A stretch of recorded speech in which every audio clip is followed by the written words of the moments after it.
Aujourd'hui, je vais vous parler du secteur banque et finance. Un secteur qui n'a pas toujours une image très positive en matière d'investissement. En plus, ce qui n'aide pas, c'est la réputation que se traînent les banquiers et les financiers vis-à-vis de leurs clients.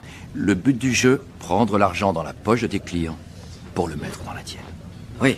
Mais derrière cette image, un peu sulfureuse, se cache en réalité un secteur qui peut être une excellente opportunité pour les investisseurs en quête de diversification sectorielle. Du coup, grâce à un comparatif réalisé par l'équipe Investir, on va déterminer ensemble quelles sont les meilleures pistes d'investissement. Et une fois les différents comparatifs réalisés, en fin de vidéo, je vous partagerai dans quelle action financière j'aimerais investir prochainement. Une nouvelle fois pour les sous-sous dans la popoche. Et en parlant du secteur financier, je tiens à saluer la performance de Berkshire Hathaway qui vient de taper un nouveau plus haut.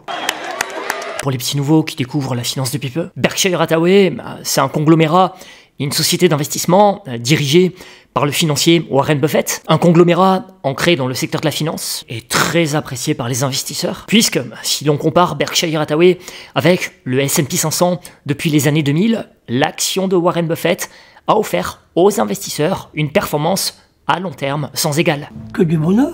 Et la performance de court moyen terme est également très appréciable. Depuis cette recommandation acheteuse que je vous ai partagée dans ma lettre d'investissement du 7 juillet 2024, premier en description, l'action s'est appréciée de quasiment 30%.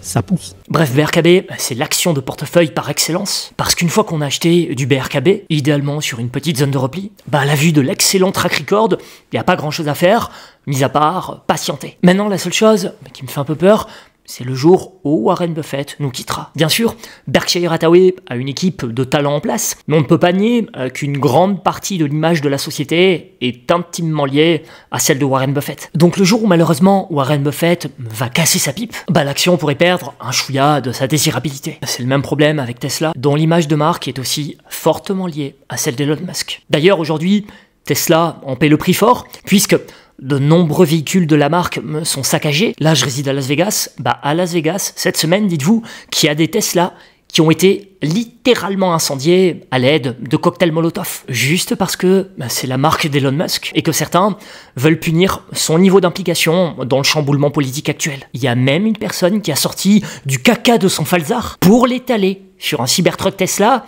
Donc le gars a fait comme l'agent spécial d'Oufy dans Scary Movie. T'as chié dans ton frac? Ouais, et c'était chouette. Sauf que là, c'est pas du cinéma, on est dans la vraie vie. Tesla, en raison de son lien étroit avec Elon Musk, traverse un véritable shitstorm, ce qui pénalise l'action. Et l'expression shitstorm n'est pas exagérée. Autre exemple, cette fois en Floride, un homme a été filmé en train de jeter les crottes de son chien dans une Tesla. En parlant de chien, petit aparté, sachez que dans le secteur animal, la banque d'investissement américaine Stifel vient de rejoindre mon opinion acheteuse que je vous avais partagée sur Virbac, estimant que le rapport risque-rendement est attractif. Cette action PA offre pour rappel une grosse décote, une décote de 35% par rapport à sa moyenne historique sur 10 ans. Ça c'est intéressant. Bref, pour revenir à Tesla, le contexte actuel oblige donc à faire preuve de prudence si comme moi, vous êtes acheteur de la baisse. Faire preuve de prudence, ça veut dire construire sa position progressivement avec une stratégie d'entrée fractionnée, histoire de mieux encaisser la volatilité si une nouvelle jambe baissière survenait. Et faire preuve de prudence, ça veut aussi dire injecter son excès d'épargne sur d'autres typologies d'actions. Voilà pourquoi je tenais à vous parler du secteur banque et finance. En plus, c'est un secteur qui fait aussi l'actualité, pour le coup positivement. BNP Paribas, qui est ma bancaire européenne préférée, c'est même la plus forte hausse de la semaine au sein du CAC 40.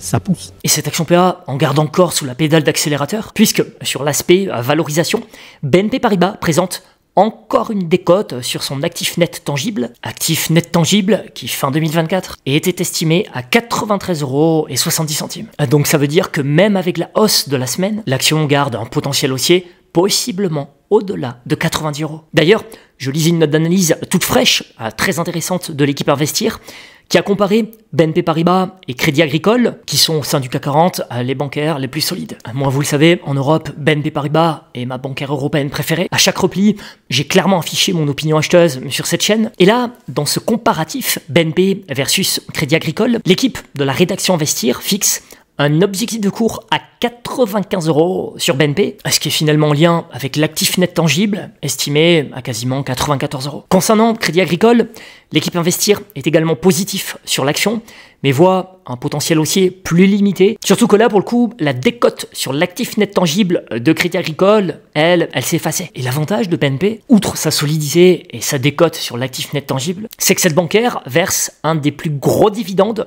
Donc, c'est le genre d'action qu'il est pertinent d'intégrer dans un patrimoine financier. Maintenant, on est d'accord, c'était plus agréable d'entrer fin 2024. Après, pour l'investisseur qui est désireux de soigner son entrée, la bonne nouvelle, c'est que les bancaires ont un fort bêta, donc les périodes de repli, il y en aura d'autres. Et comme relaté dans mes précédentes vidéos, BNP, à la vue de sa qualité fondamentale, c'est le genre d'action qu'il est à mes yeux pertinent de payer sur repli. Toujours dans le secteur bancaire et financier, mais sur une branche d'activité différente. Une autre typologie d'action que je trouve très pertinent d'intégrer dans un patrimoine financier, ce sont les gestionnaires d'actifs, à savoir BlackRock et Amundi, qui est le BlackRock européen et qui présente l'avantage d'être éligible au PEA. Pareil, l'équipe Investir s'est également amusée à comparer Amundi versus BlackRock, et même si les deux actions sont jugées très qualitatives et présentent qui plus est un potentiel haussier, le gagnant de ce match comparatif, c'est selon l'équipe Investir Amundi. Maintenant, les deux dossiers sont qualitatifs. Sur la partie croissance, il y a même un avantage à BlackRock. BlackRock, leader mondial, affiche une croissance des revenus de plus 14,3% en 2024, contre plus 9,2% pour Amundi. Son bénéfice net, lui, grimpe de 15,8% à 5,8 milliards d'euros, tandis qu'Amundi progresse de 12% à 1,3 milliard d'euros. BlackRock a aussi l'avantage en termes d'encours sous gestion. BlackRock gère plus de 10 000 milliards d'euros, soit carrément 4,7 fois plus qu'Amundi. Et concernant la dominance dans les ETF, BlackRock, avec sa marque iShares, ça représente 36,6% des encours. Amundi, ça ne représente entre guillemets que 12% malgré le rachat de Lyxor en 2022. Maintenant, sur la partie rentabilité, il y a un petit avantage à Amundi. BlackRock génère un taux de commission plus faible, 14,33 points de base versus 17,66 pour Amundi. Les charges sont également plus élevées chez BlackRock, charges estimées à 62,9% des revenus contre 52,5% pour Amundi. Quant à la marge opérationnelle, Amundi c'est 47,5%.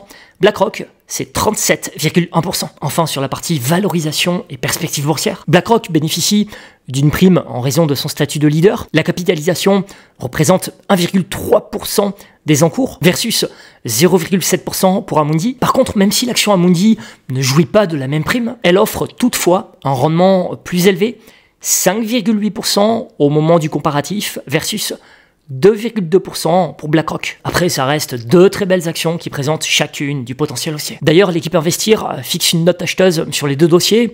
Je cite, Amundi, qui est la filiale du Crédit Agricole, 68,7% du capital, dispose d'un solide bilan pour accélérer sa croissance externe, en particulier dans le secteur très rentable du private equity, et va continuer d'étoffer sa gamme d'ETF pour capter la croissance de ce produit. Objectif de cours fixé à 88 €. Quant à l'objectif de cours sur BlackRock, il est fixé à 1110 $. Alors moi, c'est comme BNP, Amundi c'est une action PA que j'adore dans le secteur financier et j'ai toujours partagé une opinion acheteuse sur cette chaîne. L'avantage d'Amundi versus BlackRock, c'est que ça paie 1 million de dividendes. Et en plus, si vous êtes un investisseur français, vous pouvez optimiser ça en plaçant l'action sur votre PEA, ce qui vous permet d'alléger l'imposition sur votre dividende, ce qui vous permet in fine d'avoir plus de sous-sous dans la poche. Voilà, les sous-sous dans la poche. Maintenant, pour la personne qui est dans une démarche de capitalisation et qui se moque des dividendes, BlackRock est aussi un excellent choix à la vue de la belle tendance de fond du cours de bourse. Je rappelle au passage que vous trouverez en description mes 2 courtiers de prédilection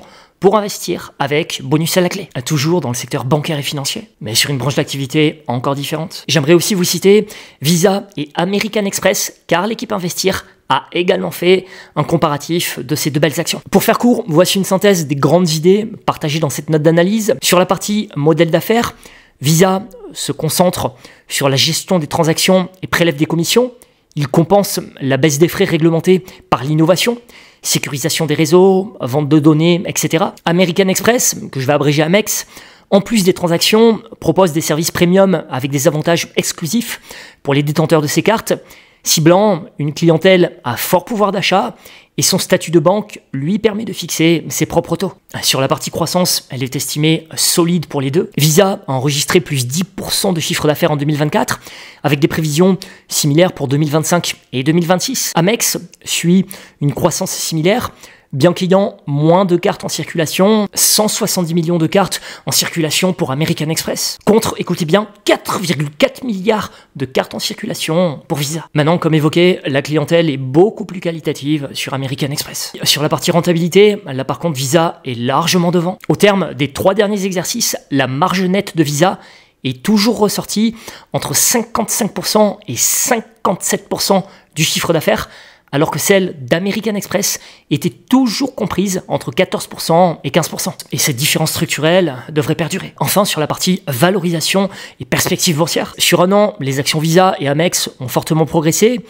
Visa est plus cher, PER 2025 de 30 fois, et Amex PER de 17 fois. Mais après, ce fort PER pour Visa s'explique par son accès à des données clés sur les comportements d'achat qui seront essentiels pour l'avenir du secteur. Conclusion du match comparatif. Visa domine en rentabilité et en perspective de croissance, tandis qu'Amex mise sur son modèle premium et sa flexibilité bancaire pour capter des revenus plus élevés par client. Résultat, il y a du potentiel haussier pour les deux actions. Objectif fixé à 420 $ pour Visa, objectif fixé à 340 $ pour American Express. Alors, me concernant, c'est bien sûr subjectif. Sur la partie banque, ma préférence, sans surprise, va pour BNP Paribas. Sur la partie gestionnaire d'actifs, je choisis BlackRock pour son statut de leader mondial. Sur la partie carte de paiement, je choisis Visa pour sa suprématie et sa copieuse marge générée. Voilà 3 actions que je trouve très pertinentes d'intégrer dans son patrimoine financier. Et si je devais en payer une en priorité, ce serait pour ma part Visa. Maintenant, je rappelle que le but de mes vidéos, c'est de vous proposer différentes typologies d'actions. Donc, vous retrouverez aussi dans mes précédentes vidéos d'autres actions qui pourraient s'avérer pertinentes. N'hésitez pas vous aussi à partager vos préférences. Comme d'hab, je compte sur votre like si vous avez apprécié. Merci pour votre suivi et belle semaine à tous. I'm rich.